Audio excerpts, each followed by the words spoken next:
Welcome to this week's edition of Pete Smith Host. Now, if you joined us last week, we went down the avenue of the 150th celebration coming up at Easter of the Christchurch Football Club. And it was really then that it sort of dawns on you there are some very longevity in sports clubs. Sure, the scene's changed, a lot have gone, a lot have amalgamated, but there are still some with roots that go way back into the history of Canterbury and the development of sport in the province. It was interesting when I looked at 1863, which was the year that the Christchurch Football Club started, I realised that it was actually the first AMP show was held in Christchurch that same year. So it just gives you an idea, doesn't it, of how long things last. Well, out of that came a celebration which was held yesterday at Sydenham Park.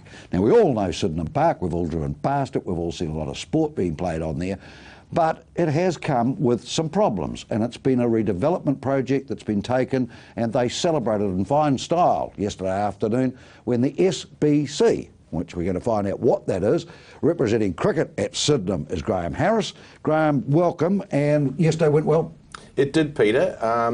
What was particularly pleasing was the cross-section of attendees. We had a lot of old club members turn up. There was a very strong youth presence as well.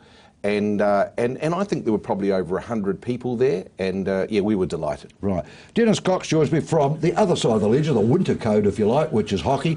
You boys have been there an awful long time, Dennis. A long time on Sydenham Park, and yes, it's a place we call home and always have. Yeah, well, I see in my notes there that 1898 a meeting was held in a veranda, and I think this kind of thing, was it a reverend or something that got involved? St David's Church in Colombo Street opposite the park, who formed the club originally with a team and grew from there. And you've now got the distinction of being the longest continuously running hockey club in the Southern Hemisphere. Yes, we are. I think the longest club in New Zealand is Kaiapoi, which is another local club, but they unfortunately had a break for some time, whereas My mother played for them. There we are, in the black skirt. I've got a photo of her here, about 1930 or something. I'm not sure, but they had quite a break, we understand, whereas we've been continuous. Just looking at the history of the hockey for a minute, I mean, obviously the game has evolved from the surface you play on and that sort of thing now, but did the war years interrupt, or did you manage to still continue to go? No, I think they continued to go. And in the earlier days, Sydenham was one of the strongest clubs in Canterbury and probably nationwide. But in later years, we've suffered a little bit with what's happened in Sydenham. But no, we've been there all the time. Well, we're going to come back to the evolution that's happened with hockey because it's been outstanding. Sydenham Cricket, when was that founded, Graham? We're over 100 years old, so we're a very long-standing club. And a very proud club.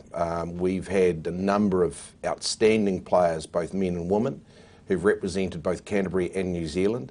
At one point, we had 4 black caps who toured South Africa in one tour, and I think that's a New Zealand record. So we've got a proud history, and one of the reasons why Dennis and I are determined that we have to build facilities that are going to see the next 100 years out.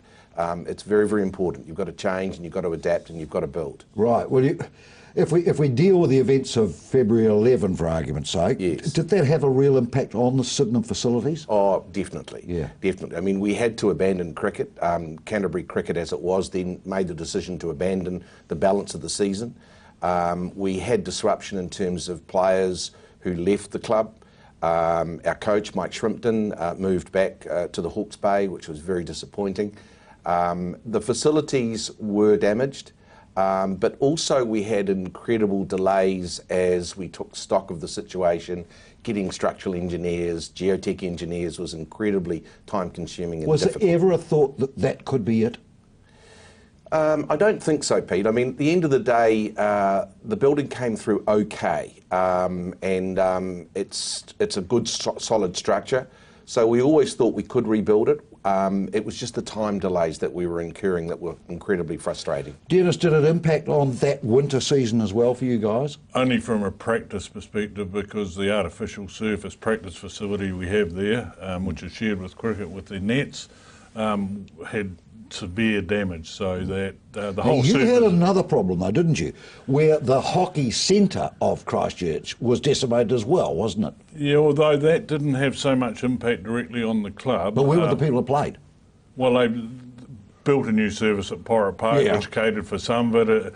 And I guess with the event of paying on an artificial surface, it just means that it's made it difficult for clubs because of the times that they now have to utilise the existing services, and teams aren't that happy at paying at 9 o'clock on a Friday night. But well, a good mate of mine who was a New Zealand cricketer at the same time, Brian Andrews, has got, I think, a son who's a reasonable hockey player.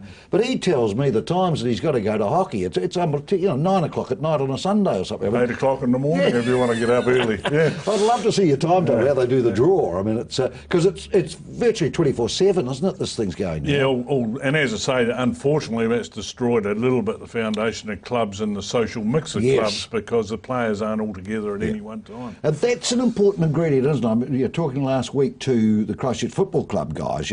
That was almost in the early days the town hall. That's where they met. That's where they congregated. That was their social and business went on at their club.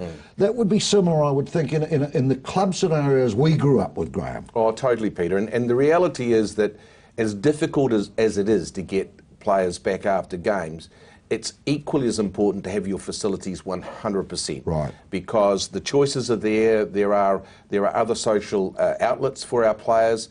We've really got to have top-notch facilities. And so that made us more determined to give us the very best we could have. Talking to a club the other day, Dennis, and it wasn't the football club, we were just talking about, and they were saying there's always an upside to a disaster, and there are not the number of attractions in the city now, and they are noticing a flow back to the clubs that, was what we grew up having.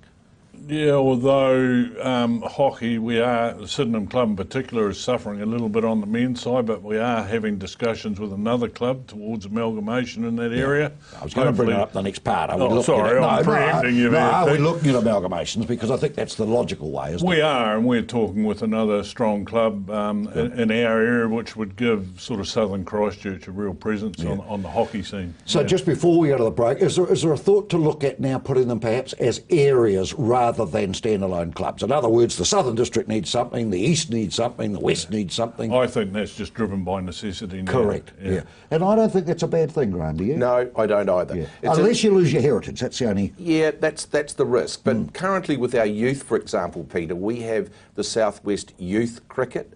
Now, that's an amalgam of Hallswell Cricket, Sydenham Cricket, and 3 or 4 feeder high schools. Based at Sydenham. We pretty much drive it through Sydenham, but truthfully we use Hallswell's facilities. But the whole concept is to get these boys to a level where they can compete in the elite first 11 competition in Canterbury. It's a similar model to the Northwest, but what it's been able to do is to give us strength through working together as a Southwest region and some economies. Well, when we come back to the break, we'll explore that further because the landscape's changed. There is no two ways about it. There are growth areas now where we probably wouldn't have thought of. So we'll come back. We're talking Sydenham hockey and Sydenham cricket.